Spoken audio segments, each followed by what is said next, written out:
It's that time again, huh? Hey guys, it's me, the consistent upload guy, introducing the character with the most severe case of Bible text syndrome in honkai style history. What the hell am I looking at? This character has the longest kit in the game with a word count of 847. Did I count them all? No, but I'm sure that's pretty darn close. Today I have to talk about hoyoverse's favorite child, Elysia of Honkai Impact 3rd, aka Cyrene of Honkai Star Rail, aka Archer 2. She took over hoyoverse, got her own loading screen, a cutscene, and weird advertisement. He actually slayed that, not gonna lie. Now you know where all the budget went, giving Anaxa the middle child treatment with the same animation for 2 attacks, and Cyrene a 22-second long ultimate. Now, I know you're here because your ultimate text could be split into 3 hour-long movies and a trilogy of books, and I'm here to explain in Razor Unga Bunga language what she actually does. Not only for you, but also for me, because this is the only way I understand the stuff either. So, how does character work? Well, I'm glad you asked. My name is Aloha, and this is the fastest Cyrene guide, I think.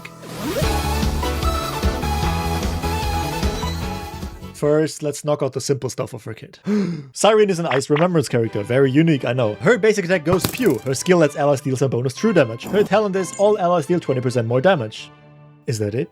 Huh, I guess there is nothing more. But wait, there's more! Her ultimate does not cost energy, but costs 12 points to cast. Her very first ultimate, Every Battle, also has a secret passive that says, takes 1.5 years to charge. The first ult cost is doubled, so 24 points, but you can ult twice with it. When using this first ultimate, she instantly readies all allies' ultimates, so use the ultimates beforehand. Her ult itself has 2 parts to it, and I'll explain it as brain dead as possible. The first part is that she summons her Memo Sprite. Yes, that is a summon, which is just a big version of herself. Fucking narc. This summon has a health bar but can't be attacked, doesn't appear on the action bar, and has no reason to exist except looking pretty. In her ult you get this long ass animation. Here you propose the big Cyrene. You will have a great time at first. Buy a house, get a dog, but then she comes with divorce papers. You will have to pay child support, lose half of your Stellar Jades, your kids only visit once a year, you will die alone. Oh, never mind, there we go. I got a little carried away there. You can then choose either buff an ally or attack. You should always buff first and then attack when your allies don't need the buffs anymore. Choosing to attack hails down an orbital airstrike of love to destroy the 3 biggest threats of society. Those being, of course, criminals, political leaders, and the guy that made the advertisement you saw when you clicked on the video. I know, I'm sorry. I shouldn't have said political leaders. They were already included when I said criminals. You see those crystals right there? You can choose an ally to buff. Funnily enough, animations like Robin's ult keep playing, meaning she actually physically traps you inside those crystals to torture you and feast on your suffering. Buffing an ally gives them kisses and increases their damage for 2 turns. That's pretty much it. There's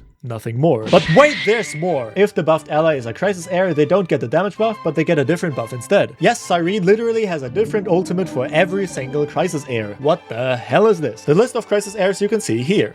This buff can have 2 different types of effects, which I will call permanent and one-time buffs. Permanent lasts infinite turns for the entire battle, meaning you only buff them once and then never again. One-time buffs you have to reapply at some point. Don't worry, I will tell you when. To keep my sanity alive, I will take a shot of whiskey after each character I explained. You cannot stop me.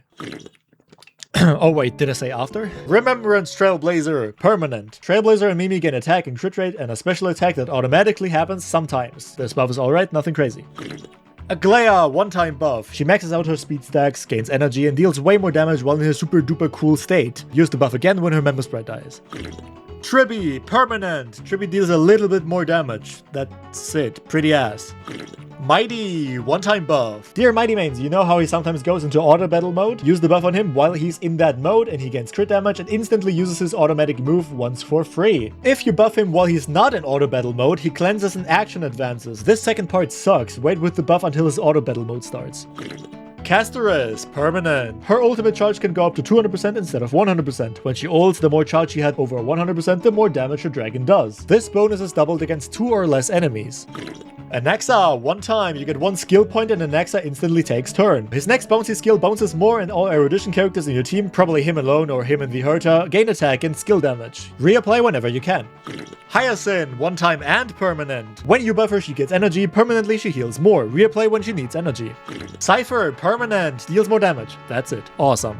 Phainon, permanent. He gets more points in his next ultimate, more crit damage, and his ultimate doesn't last 8 attacks anymore, but it lasts infinite until he dies. Holy shit. But he takes some damage every turn. He also deals some fire damage for some reason. Hysiliens, one time and permanent. When you buff her next attack generates way more energy, permanently increases her damage, and DOTs partially trigger instantly. She's a Kafka now. Only reapply when you need energy.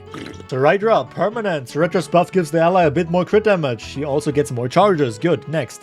Evernight, permanent. Jellyfish deals more damage, he gets more charges, and her crit buff buffs allies a bit more. Danhang Peter, one time. His dragon instantly takes action and shields more. The bondmate gets a damage buff. Afterwards, his next 3 dragon attacks deal more damage. That's it. Woo! Now you don't have to read all that. You're welcome. Oh, and now he does technique, gives you a free skill for the next battle. Now, would you look at the time? I need to catch up. I gotta go even faster.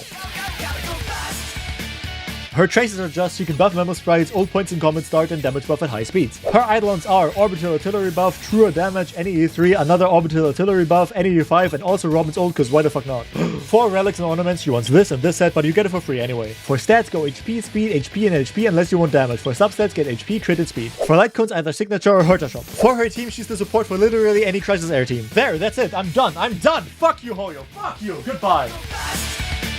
Gotta go fast. Gotta go fast.